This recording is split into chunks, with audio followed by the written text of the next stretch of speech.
Right. So I'm not high on that list. So you're gonna get to see just what regular people can do. And that's what I am, just a regular person. Learned to dive when I was 45. I'm 73 and still diving. Still amazed by everything that we have underwater here, and I hope to be doing that until I take my last breath. So, so what I wanted to do was present some possibilities of things underwater if you're not particularly interested in science, right? If you're interested in science, there's a wild bunch of things, but if you're not interested in science, there's so a wild bunch of things. So 70%, 71% of the Earth, this planet we live on, is covered in water. And if you learn to dive, you're opening up that piece of this world, the largest part of this world. And it gives you endless possibilities in careers. Everything from archaeologists to zoologists and everything in between. There's a wide world. Now we're going to see if I can make this thing function. The change? Oh, yes. Okay, so I'm going to start off with science because it is kind of a STEM thing. So if you're a scientist, you can study all sorts of things. Actually, here there's all kinds of things to study. This is I don't know if any of you know Dr. Fitzgerald. Well, people call him Fifi.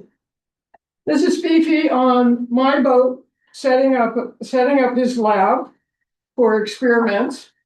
I'm not convinced that the Everclear is for the experiment, but he says it is. So what this was a group of scientists from around the world that are studying kelp. And they want to know how kelp lives through the winter because it needs sugar and it gets sugar through photosynthesis. And so this is the first part of their study. They're also having to come back up north, farther north, where it's really cold, and dive on the kelp in the dark. When they were doing this, they were making artificial light. And those little white tabs monitor the kelp, and I'm getting way out of my league. So anyway, that's what they're trying to do. Or you can be a sponge scientist, and you can find Stilletta sponges, which is what this is, that is undescribed and has only been seen in the Juneau area. Never been seen anywhere else. These are very cool. I see these on Aran Island all the time. I've always wondered for years and years and years what the heck they were. And I was lucky enough to take a sponge scientist out diving on my boat, and he gave me the answer, and that was pretty great. The other thing you can do is you can find sponges that have never been seen. Nobody knows about them. They don't know what they are, what family category kind of thing they fall into. So up here, there's room for endless things to discover, which is pretty cool. I think it's pretty cool. The other thing you can do is you can work with crystallographers. So if you're not into going, well, identifying a certain sponge, but you really want to get into the chemistry of things, you can do that too. Another thing you can do is you can debug history underwater. And this has been a fun one for me. The Princess Sophia. Do y'all know about Princess Sophia? You know? An incredible shipwreck. She went down in 1918 and took all souls with her. There's no survivors. So she grounded on Vanderbilt Reef, which is north of here, on October 23rd, 1918. And after 40 hours sitting on the reef in a horrific storm, she went down. And she is also the Pacific Northwest worst marine disaster. So there's no witnesses, no survivors to tell you the story of her last moments. So in a newspaper article from October 28th, 1918, it's called The Juneau Empire, is now, used to be called the Alaska Daily Empire. It was written 3 days after the Sophia went down, and you can see where I'm going to learn this little guy here. I've got this little guy marked. Some believe that as soon as the waters rushed in, there may have been a boiler explosion. That's the very first indication that I found anywhere in all the old newspapers about the boilers exploding. That doesn't sound like, some believe doesn't sound like a lot of really good knowledge to me.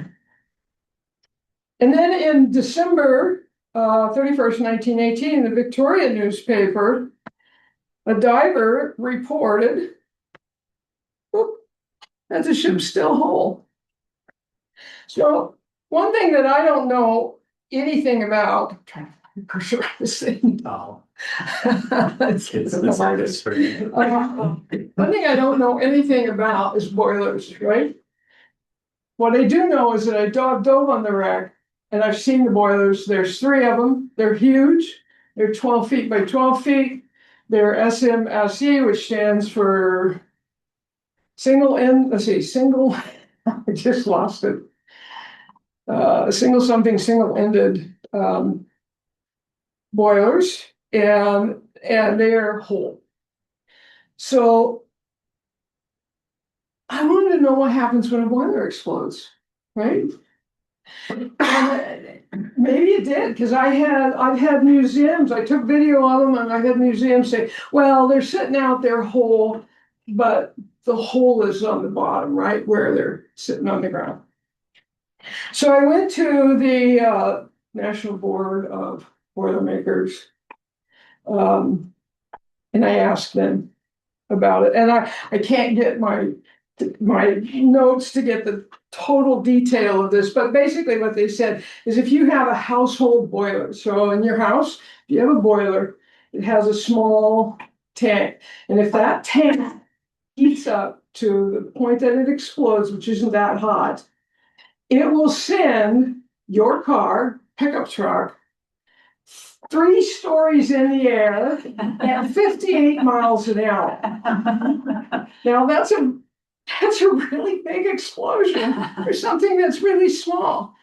So imagine what a 12-foot by 12-foot boiler would do if it exploded. And not just one of them, not just 2 of them, but 3 of them. So it's pretty clear to me that the boilers, they did not explode. And of course, I've got the video to prove it. And then, make matters worse, I'm going to diss the universities here. This is from the University of Victoria. Now, when I go out and research things, and I research things all the time, I love finding bottled bottles underwater, and I'm trying to find the stories and what the medicine that was in them was made of, which in those days was usually alcohol and opium. Always kills the pain. So I like researching, and one of the places that I really look at is what the universities have to say, because I figure that you guys do the study, you do the research, and you're going to produce something that's accurate. And I learned a lesson. I can't trust you. You can't trust you. So, University of Victoria. Yeah. That's right. That's right. The University of Alaska would never decide. But if you get in the water, can you guys see this with the lights on? Yeah. There's one boiler. Oh, wow. Oh. Oh. Well, I lost something. What did I do? Just press play again. Okay. One boiler? Wow. Oh, it's me that's doing this. I'm sorry. If you just click the mouse. It's me. I'm hitting the wrong thing. What do they do? Oh, okay. Try it again. So there's boiler number one right there. And here's boiler number two. And there's boiler number three. And they're down there. They are just as whole as can be.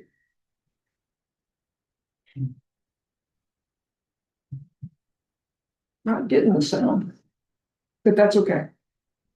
Can you guys hear it? A Yeah. little bit. We're getting it.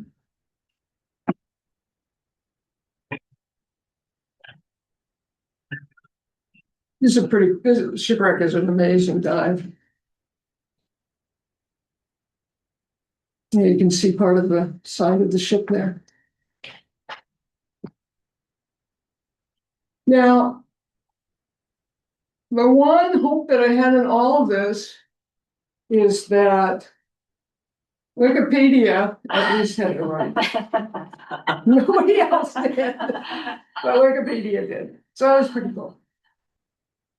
So you can debunk history. There's all kinds of it out there.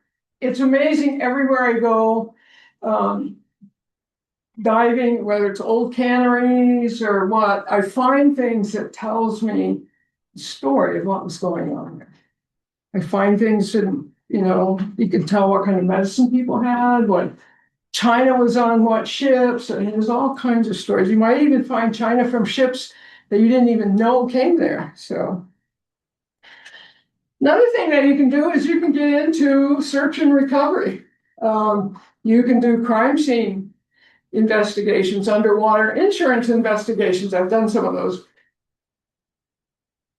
Or you can just earn, if you just want to earn some extra money, you can work on props, defouling props or replacing zincs on people's boats. You can make, on average, $200, $300 an hour, just doing simple stuff.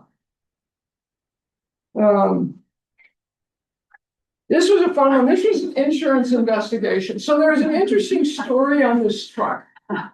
This was out at Echo Cove. And the story is a young man and his girlfriend were out there looking at the stars. I'm sure that's what they were looking at. And all of a sudden, his truck started slipping in the water. They couldn't get out of the truck. They had to roll down the windows. They had to jump out, and they had to let his truck go off into the water.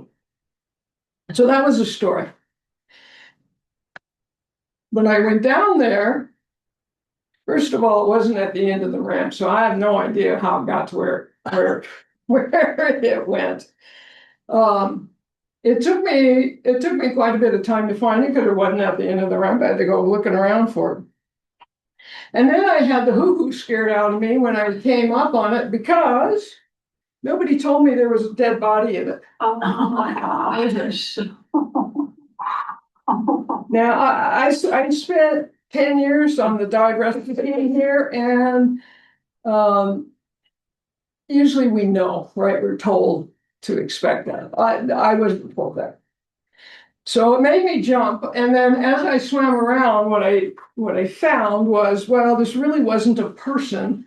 It was the hard hat that had floated and drifted up into the windshield.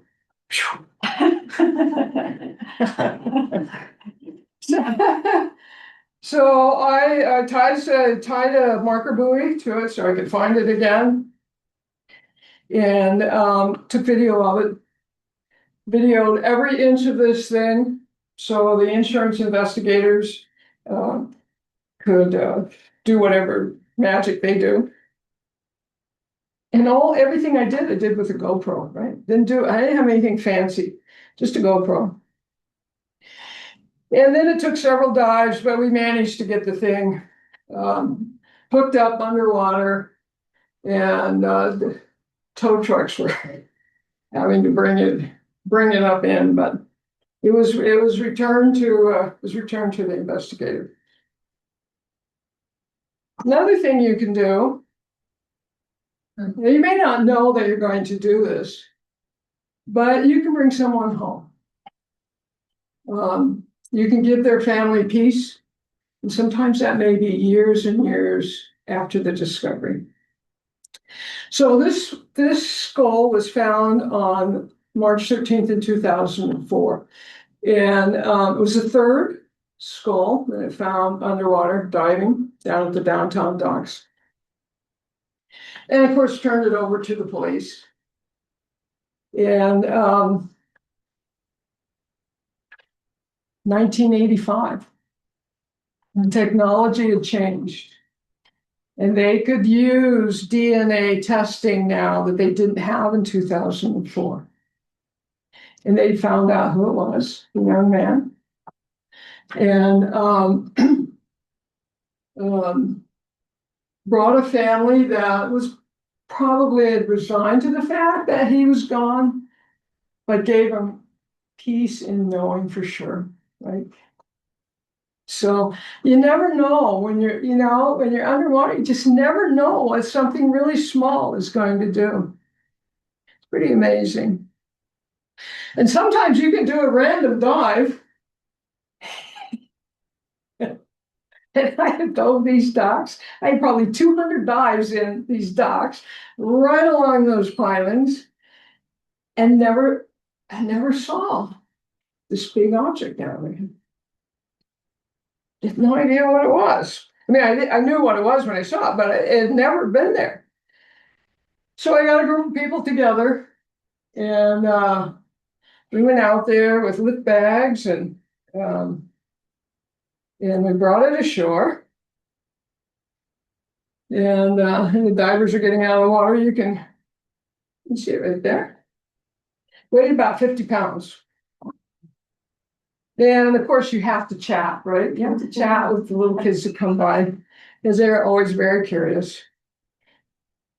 But it was Mr. McNaughton's tombstone. So I took it home and I did some research. And Mr. McNaughton was quite the Junoite. This is the kind of stuff I love. It's like finding out what I found, finding out things about what I found. So he came to Juneau in 1903, and he worked at B.M. Barron's Bank until he died in 1939. And he was active in Juneau. He was on the city council and the school board, and he was buried in Evergreen Cemetery downtown. I still have absolutely no idea how his tombstone got where it was, and how I could have swum over it over and over and over and over, and not seen it. Or you can put your dive gear on and climb on board air and head out. This is Bohemia Bay. You can head out to some really remote places to do some investigating on what happened to boats. So the story on this one was, well, we just bumped a little rock. There's no damage. It actually, the damage went all the way through the gel coat and into the boat. Or you can be called out to remove downrigger cables from props, and you get yourself all geared up with wire cutters and things like that, and you get out there and you get underwater, and that does not look like any downrigger I've ever been around. So after an hour and a half airplane flight and swimming underwater, and I had to come back up and say, what are you guys really doing? This isn't a downrigger. What these guys were doing some illegal fishing. They were on board a yacht, letting halibut escape, which you're not allowed to do if you're not an Alaskan. So, yeah, so there's a whole series of things you can get yourself involved in underwater. Or you can just be like me and do really, really cool stuff. I do not have my career has nothing to do with the water. I have a bachelor's in education. I do not like the American school system. I've taught in it for a very short time. Like teaching in the Canadian schools, but not the American schools. And I ended up in IT, which is really where I belonged. But there were no computers when I went to college, so the opportunities for girls were pretty small. There was no STEM, there was nothing like that for us. So I'm just a regular person. I get to do cool things and by being just a regular person, I get to explore, I get to study, I get to learn as much or as little as I want to learn about whatever it is I find. I have no restrictions. So I kind of like it that way. My favorite thing is old steamship dinnerware. Absolutely love. I can tell when I go out somewhere, I can go, and if I can find even shards underwater, I can tell you what ships have been in to those ports. It's pretty kind of fun. It's my favorite. I take these, it takes me about a year to get them cleaned up. They look almost like they're brand new. And then I have like really special people in, I serve dinner on them. So it's kind of fun. Another thing you can do is you can see creatures that you're not supposed to see, right? You can see these guys, crawfish, are supposed to live 1,000 feet underwater or more. But they live on the wreck of the Princess Sophia in 110 feet long. Don't know what it is about that shipwreck that they like, but they like it. The only thing I can figure out is their babies have to have jellyfish to live. And there's jellyfish there, but there must be jellyfish 1,000 feet underwater too, right? So they're there. I don't know why. I'm still curious. One of these days I'll know. Another thing you can do is you can just feed yourself and your family. So the finest food on the planet are in these waters here. And when you get this stuff, so there's, get this by here, scallops, crab, Dungeness, and of course, the elusive mighty king crab that we're a failure at this year. Didn't get to feed my family this year with that, but so you can feed your family, you can feed your friends. Or you can experience creatures great. Obnoxious creatures. Really obnoxious creatures great. Oh, yeah. These are right out here. And they have no qualms about charging you. They have no qualms about trying to eat your GoPro. They have no qualms about a lot of things. So, but you can experience them. I like to experience the other end of the spectrum.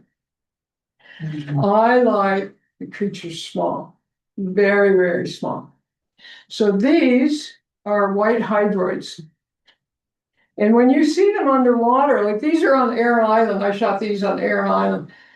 All you can see is something that's smaller than your little fingernail, and it's a whole bunch of them in a colony. I mean, they're really, really tiny. So I do a lot of photography with a macro lens. These are shot with a 16 diopter macro lens. And once I get to see them, then I really like zooming in, looking even closer. And they look like aliens to me, little alien creatures. So have you guys, if you don't dive, seen kelp like on the beach? And you see these like round, they look like little rotten things on the kelp. Well, I just recently found out that these little round rotten things, when you shoot them with a macro lens and you put a zoom on them, are like all these little creatures, like all of them, they're inside there. Look at them all. just blew me away. And then, because I really like looking close at things, I got even closer. Oh, wow. And you can see all these little creatures. You'll never see these with your naked eye. You can only do this. You can only do this with the macro lens. Sometimes when I take photos underwater, I'm amazed when I bring them up on the computer because I see things that's like, oh, I didn't see that. Where'd that come from? So it's pretty cool. You can also explore shipwrecks. We have an amazing amount of shipwrecks here. All of ours are real shipwrecks. They're not what you find when you're diving down south where they have artificial reefs. These are real. This one, this is the bow of the wreck of the Princess Sophia. An amazing wreck. 2025. My last dive on her, I found an area that had just started opening up. It had collapsed in, just started opening up.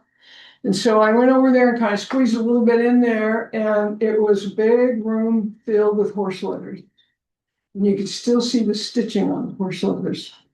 150 horses died, 365 people, variety of dogs, cats, chickens. It's a big tragedy. And then down in Gambier Bay, this is the anchor. It's a huge anchor. Is the wreck of the state of California. Which also had loss of life. And I'm just starting to explore this wreck. It's a fascinating wreck. So if you like old ships, pretty cool. Or you can just run into things like this and try and count how many little baby king crab there are.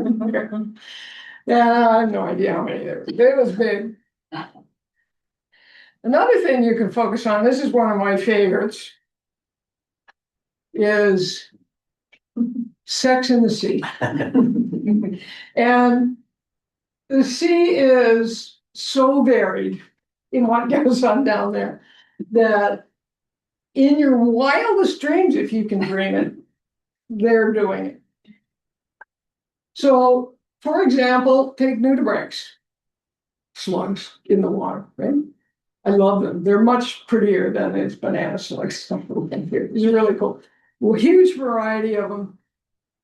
They are all hermaphrodites, but they have a problem.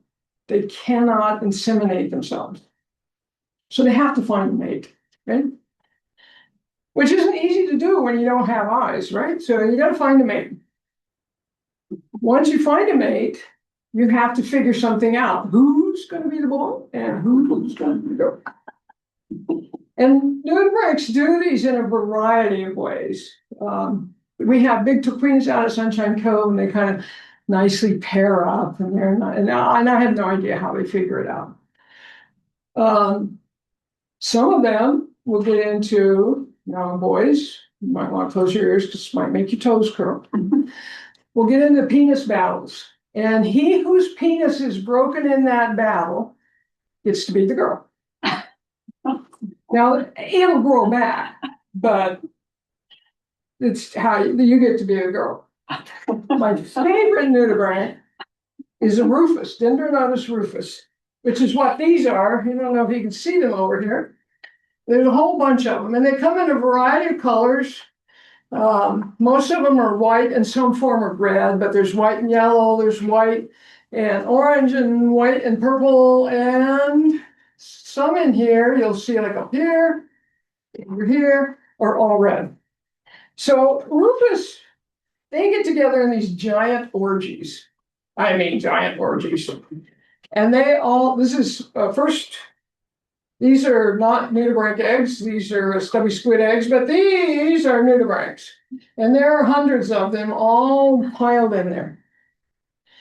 So rufus, in their orgies, everybody gets to be the boy and everybody gets to be the girl. And they'll go at it for a couple of weeks. But you can see the predators are already moving in. Nudibranchs are really fun.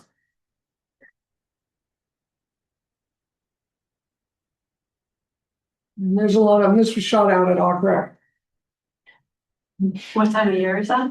Huh? What time of year is that? What time of the year? Oh, I'd have to go look at it, but probably right about this time, because right about this time they come into T Harbor and they'll come into Aquac, and they're usually, we find them in Aquac, they're usually on the port side of the deep wreck on the Safari. That's where this was shot. Another critter that's really fascinating to me is a sculpin. Now, everybody catches sculpins. Yeah, you're out fishing and you want to get a halibut and you get one of these things. And they're ugly. People call them a double ugly. But they're really cool in a lot of ways. There's a wide variety of sculpins. But in the sculpin world, the dad is the mom. So the female goes around and she goes, "Oh, that's a good looking guy over there. I think I'll lay some eggs." So she lays some eggs and then she goes off to find another good looking guy. So the guy spends his time defending and protecting the eggs, and you can see the eggs all around here. Now, if you look at another sculpin, which I didn't put a photo in here of, there's Liaster sculpin. With the Liaster, you can actually tell how many girls thought he was handsome, because each clutch of eggs is a little different color. And that's pretty cool. But because I'm me, I always have to get in there and get a really close look at these eggs. In this one, you can see the little babies developing in their eyes. I always kind of wondered, because they can see you, right? What do they think when you're in your egg? And maybe, I'm not going to disturb them, but, maybe you see a crab come on. No.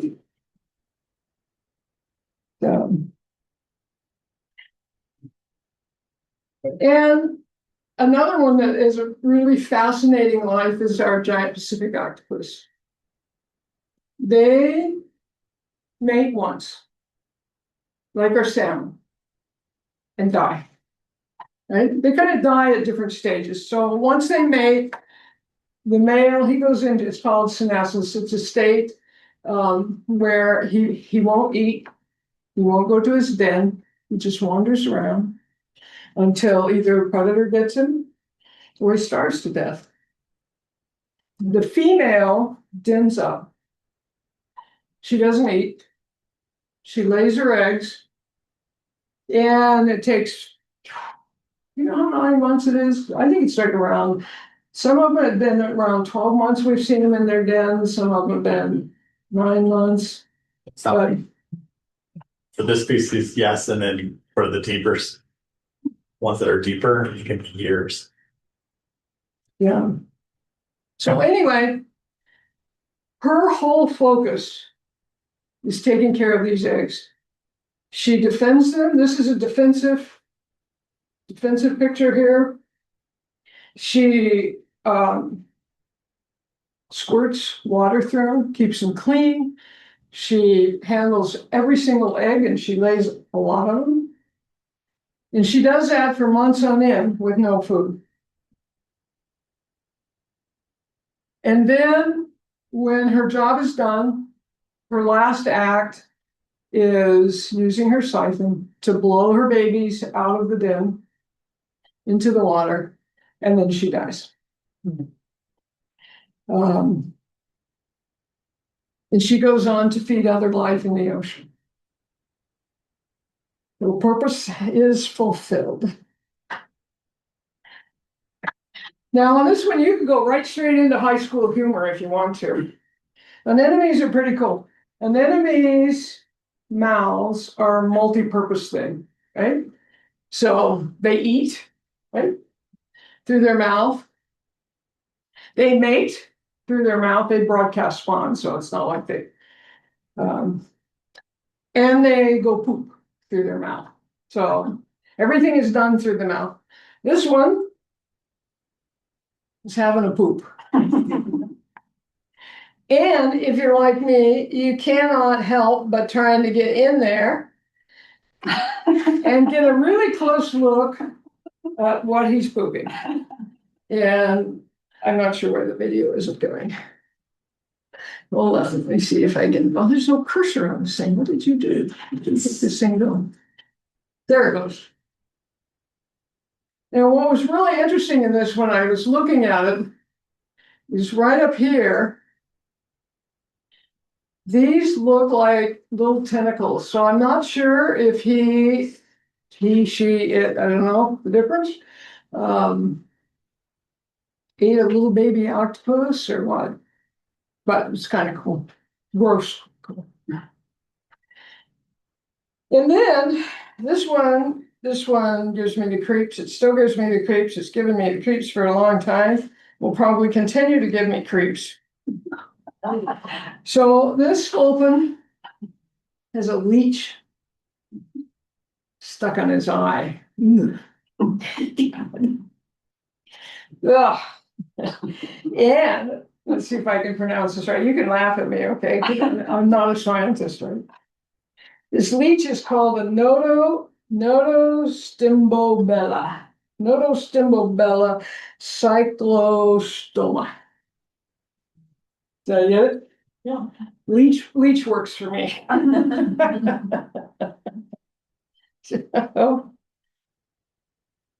So anyway, it's an amazing world underwater here. It's a lot harder than diving in the warm water, okay? You got a lot more weight, you gotta dry suit, you gotta figure out all this stuff, you have to have special gear, everything's heavy. But it is so much more rewarding. And I have dove all around the world. In fact, I'm leaving here on Saturday, headed to Guam and Palau. So I dive all around the world. These are sea pins, find them in Sunshine. These were shot in Sunshine Cove, but they're all over here. There's big forests of them that run all along Douglas Island. Pretty cool. And this is a macro, of course, me, I have to go look at things up real close. This is a macro lens, macro shot of an orange sea pen with its, and I don't know how to tell the boy or girl gametes, but these are their little gametes all lined up, and they will at some point come shooting out the mouth. Yeah.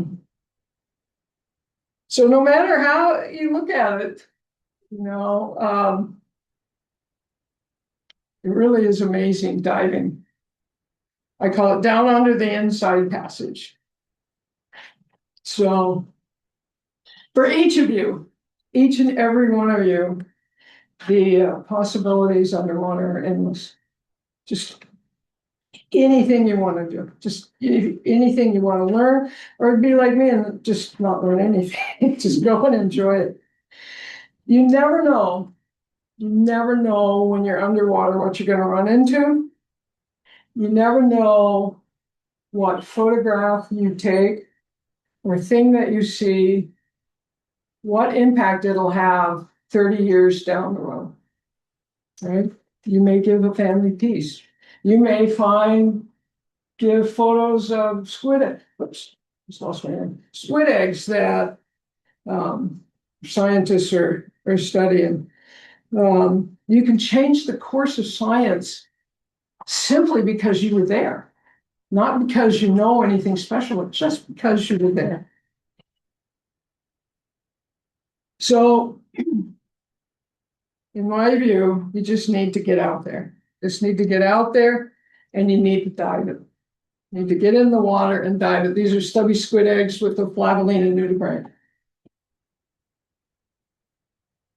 Thank you for being here. And if you're curious, this is a toquina, which is the largest nudibranch in the world. They used to believe that they were 12 inches long. Was their max size, but I worked with a guy named Dr. Merkel from UC Davis, measuring them, and he gave me all like the scientific rules of measuring things. And we measured these at 22 inches long, in Sunshine Cove.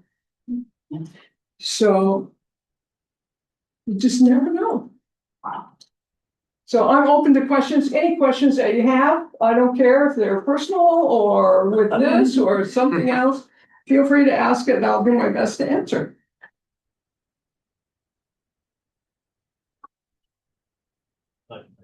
Yeah, is it this one?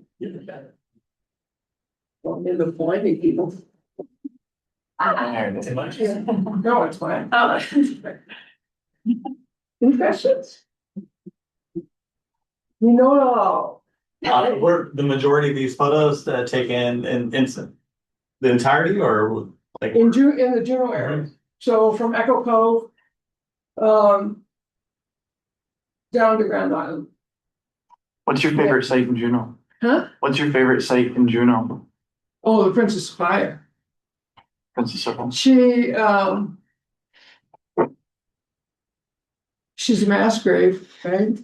Oh, there are 365 people that they know of went down with her. Over 100 have not been found. So every dive that I do on that wreck, I find something that reminds me of the tragedy that it was, right? I find shoes or horse leathers. Every dive I know tells me. And on top of that, she's beautiful, absolutely beautiful. We have a question online from Mark. Oh, okay. If he would like to know, how deep are you diving at the Princess Sophia?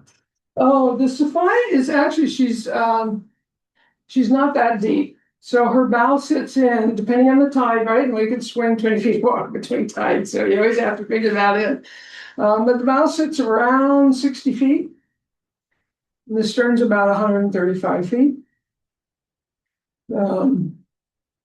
The thing with the Sophia is she's in the middle of nowhere, right? Vanderbilt Reef sits in the middle of Lynn Canal, miles from any shore. I've gone in there with great rain forecasts. The water's been flat calm like glass. 45 minutes later, I come up in 5 foot seas. I've had a couple of pretty scary things on the Sophia. We had one time where 3 of us were diving her, and it was beautiful, it was crystal clear, and then literally in seconds, the visibility went down to zero. And when I say zero, I mean zero. And fortunately, I made it back to the boat. I had spent 10 years on the dive rescue team, so I learned a little bit about finding things in black water and diving transects and stuff like that. And that's what I used. I knew where I was on the wreck. I knew that the downline was somewhere. And so I just took my compass and started diving transects with my arms out and literally ran into the downline. I made it back to the boat. I picked one person up on the reef, and I picked Johnny up 1.5 miles down the reef. So it's an incredible dive, and I encourage people to do it, but don't make it your first dive. Wait till you're ready to handle it. And then, do you know anything about the treasure ship that's off Edmonton? The which ship? The treasure ship? Which treasure ship? They got the gold bars from, and they have like. Oh, on the backside of Douglas, the Islander? Tell us about it. It's in 300 feet of Yes, water. they had, but Yeah. it's bumping in back and forth. There's some guys that have got the rights to salvage them. And they've been working it. I've seen some of the gold folks. I mean, they're like socks like this long, it'd be like a body sock for me. Big, not big and round, but they're big and long gold pokes. The jewelry they found on is pretty cool. They've been getting gold dust out of it, that wreck. They are very Secretive. closed lipped about things of great value. Now, what they have done is a lot of things they've donated to the State Museum. And I happen to have one of the portables from her. But they donated things to the state museum, so, and you can go in there and ask to see some interesting things. Another question online, from Serenity Bushel, how do you handle marine mammal interactions? Well, it's a good thing you didn't have sound there, you would have heard me swearing. I have had humpback whales come up on me. And they are so massive. All you can do is just stay there in the water and watch. I've had killer whales. Killer whales will come up, they're kind of just curious, but they're not a threat. I've had huge bull sea lions. And they're not, for the most part, they're not a problem. I did have one fairly entertaining encounter with one about 1,800-pound bull on the Sophia, where he was trying to get my attention, and I usually ignore him. There's kind of two things I do with sea lions. I ignore them, basically. Or I shine my lights right in their eyes, which they don't like. And they usually leave me alone, but this one wouldn't.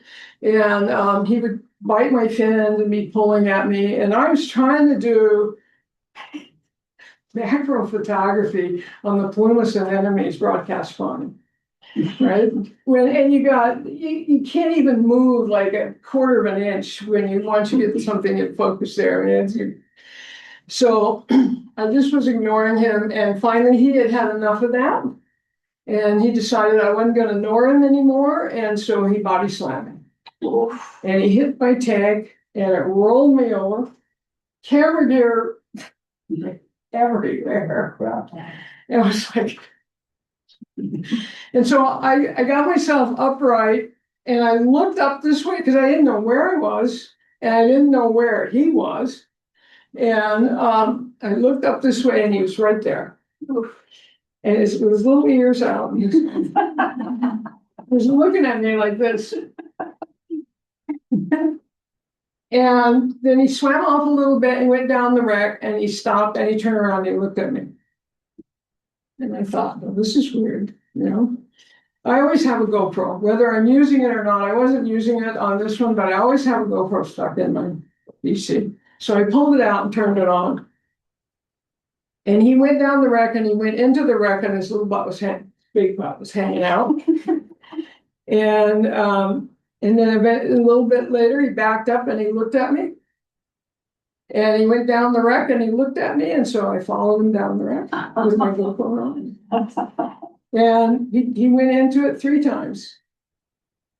And then he left, and I never saw him. But I have the video on my YouTube. It's really green, and it's not a great video, but it's out there. So the ones that I have the most trouble with are juvenile males, sea lions. The females, no problem. The big bulls, except for that guy, no problem. But the juvenile males, they'll gather up together and they will harass the snot out of them.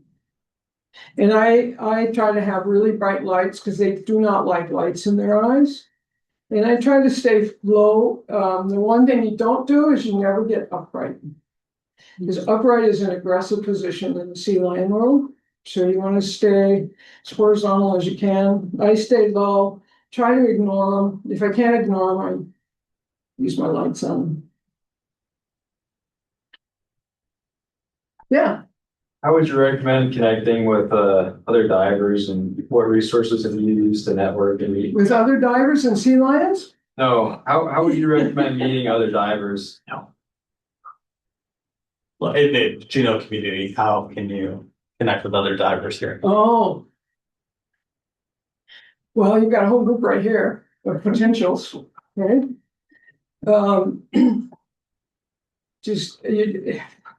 Unfortunate. This is one of the really unfortunate things here in Juneau. We used to have 2 dive shops, and this town supported 2 dive shops. And now we don't have them, right? We have the scuba tank, and but he does commercial work. He's gracious enough that we can fill tanks there, and if we buy an air fill card, we get our tanks at about $8 a tank. Can't get nitrox, can't get Trimex, just get air. But we're grateful for that. We can also get tanks filled at the fire extinguisher place. It's about $15 a tank, so if you're like me, you go to the $8 tank place. I keep hoping that somebody young, energetic, will decide they want to get in the business. I would love to find an energetic young person. We're starting a dive shop, actually. I've talked to Dive Alaska and Anchorage, I begged them, please. Oh. We're starting a dive shop on Douglas this year. On where? Douglas, On Douglas? by Sandy Beach. By where? Sandy Beach, Oh, Sandy Beach? yes. Where on Sandy Beach? I live in Douglas on 6th Street, so. Oh. On 3rd Street, the main street. Oh. Yeah. Have you got instructors? I am an instructor now. You are? Yes. Give it my email, because I'll tell you, I'll be happy to spread the word that we do have a new dive shop in town. This is starting up. What's the name of the shop? Southeast Scuba. Southeast Scuba. Do you have compressors? We do have a compressor, Does it do mixed gas or just air? just air at the moment. Okay. Working towards nitrox in the future, but that's a lot of infrastructure to get to, so it'll be sometime in the future, because there's a lot of stuff to get shipped here, and it's kind of a difficult process. Oh, yeah. And the scuba industry, well, you probably know this. A lot of them require a certain amount of sales if you want to carry their gear, which I think is, well, my mother said, if you can't say anything nice. I don't like that practice at all. I think it's an awful practice, especially when you have small places like this. It's probably okay if you're in Anchorage or New York City, but when you've got a small place like Juneau or Hoona or Pelican. Well, welcome. That's some really exciting news. And then where's the $8 tank? Huh? Where do you get tanks filled for $8? At the scuba tank. But you have to buy a card. So what you do is it's $100 for a card. You have to pay cash and you get 12 fills on that card. Because Amazon have compressors that could fill your tank. I was thinking of buying one for $300 and it's 12 volts. So, you could have it on a boat and run it off your battery and it fills tanks. I have looked at getting a compressor because I take my boat out and sometimes I will go out for 2 weeks if I'm going down, to Gambier Bay or something like that. And, but I'm 73. I have a house to maintain, I have a car to maintain, I have a boat to maintain, I have a boat trailer to maintain, I have a snowblower to maintain, I have a pressure washer to maintain, and I'm at my maintaining limit. So I rely on what's available. We have another question online. Izzy McClure wants to know if you have a YouTube channel. I do. Okay. The Emerald Seas Camelback, all one word, Camelback. Right on the board. We're getting you to teach up here. What is it? The Emerald Seas is Camelback, so capital T, H-E, little h, little e, capital E, M-E-R-A-L-D, and then capital S, E-A-S. Yeah. All right, for you folks online, can you see that? I'm on Facebook. I put a lot more on Facebook because I really do more still. So GoPro, when I do video, the GoPro is kind of. Mike, can you put that in the online chat? Please? Idea.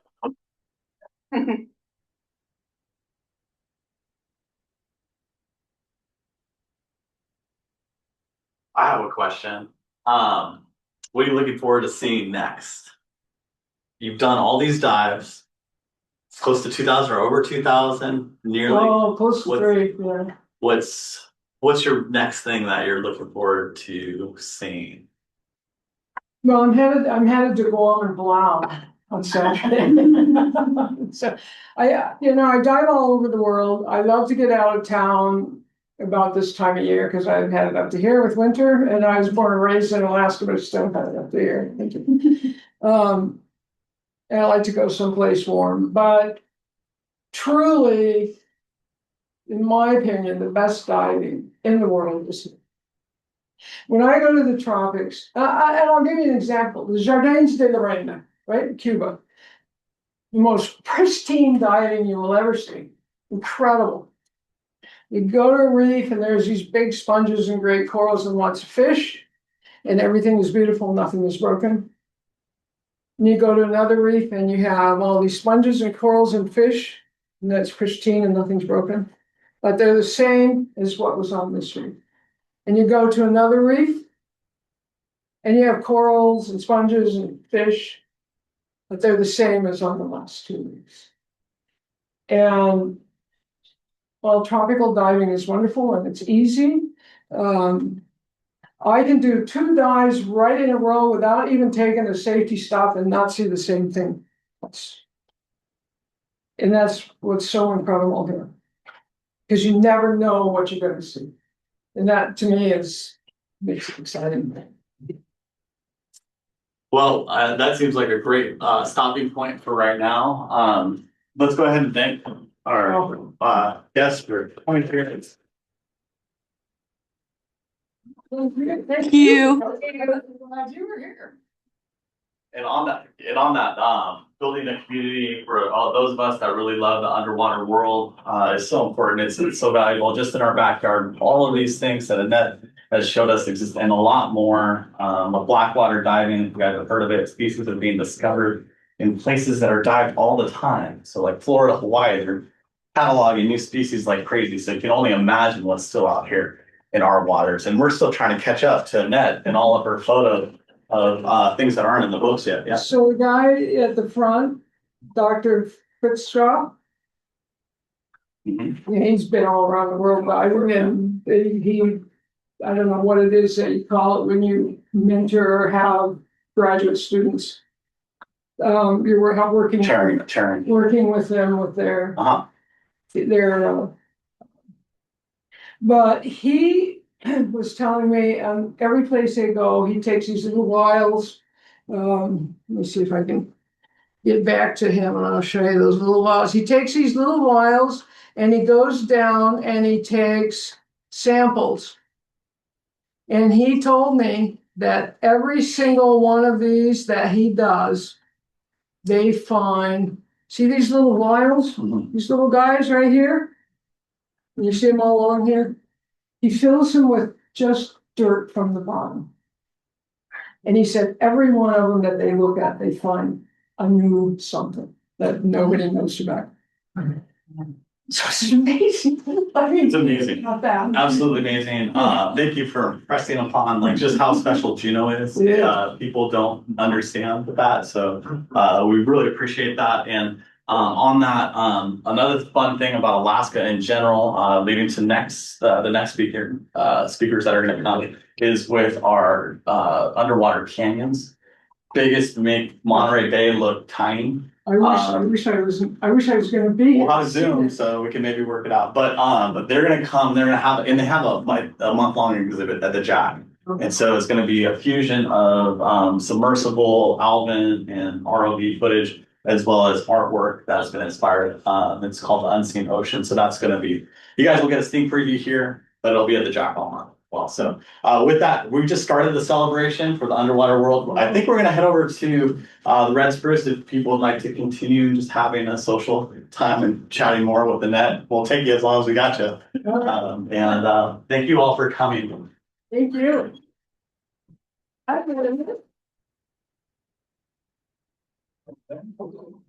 Oh, I should stop. Oh,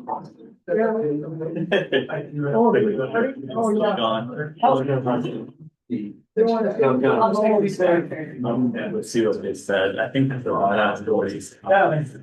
That's really cool. Oh, good, I enjoyed it. Stuff, and that's what it is. Thank you. Thank you. You guys still have conditions for that, so. Yeah. Instagram with copy of people. Yeah. We have some. Yeah. I'm sure they'll take you on.